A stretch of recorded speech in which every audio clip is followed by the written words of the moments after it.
Hello guys, my name is Madhur and welcome to my channel. This is the 8th tutorial in the series of tutorials on shell programming.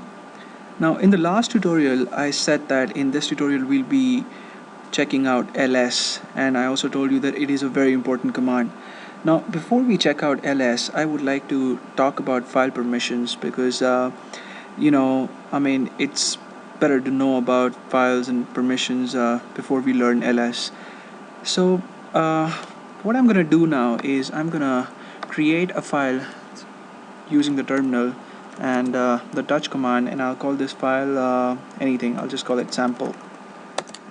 And in the home folder, when I right click on the file that I've just created and check out its properties, I can see in the permissions tab three categories of users. The first is the owner, and it has access read and write to the file sample.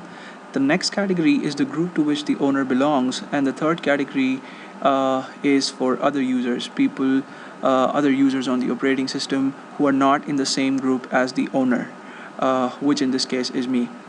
Now you would also see that at the end you have a checkbox and a column execute, and this checkbox is unchecked, which means that none of these guys has permissions to execute this file as a program.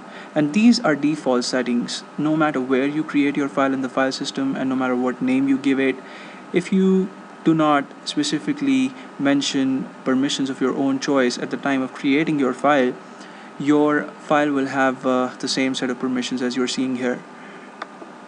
Now, what do we mean by read and write permissions for a file?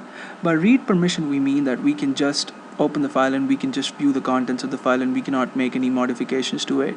And by write permission, we mean that we can open the file in a text editor and we can change the contents of it, we can delete things, we can add things, and we can save the new settings. And with execute permission, obviously we mean that we can execute the file as a program. If it's a binary file, or if it's a shell script, then we can execute it in the terminal, and we can do those kind of things. Now what else should I talk about? Yeah, the file permissions, read, write, and execute, all have certain numeric values or indices associated to them. Read has a numeric value 4, write has a numeric value 2, and execute has a numeric value 1, which means that a file at best can have a total numeric value of 7, which is 4 plus 2 plus 1. And sorry, and as I said, that when a file is created, neither the owner nor the group of the owner and also the other people on the operating system, none of these guys has permissions to execute. So a file with the default settings can have a best value of 6, which is just read and write. Right now, at this point of time, I would like to talk about a variable umask. Now umask is a system variable, and let me clear the terminal first. And if I just type in umask in the terminal and press enter, I see a number on my screen, and this number is a 4-digit number, and the first digit tells me that this is an octal number, so just ignore it and concentrate on the last 3 digits. The last 3 digits are 0, 2, 2. Now when a file is created, what Unix does is it subtracts this value of umask from the value 666 for a file and 777 for a directory. So when you subtract 022 from 666, you get 644, and that gives rise to the default settings for a file, which means that the owner of the file can read and write, that's 4 plus 2 6, and the group of the owner and other people can just read the file, and that's given by 6 minus 2 4 and 6 minus 2 4 here. So that is it.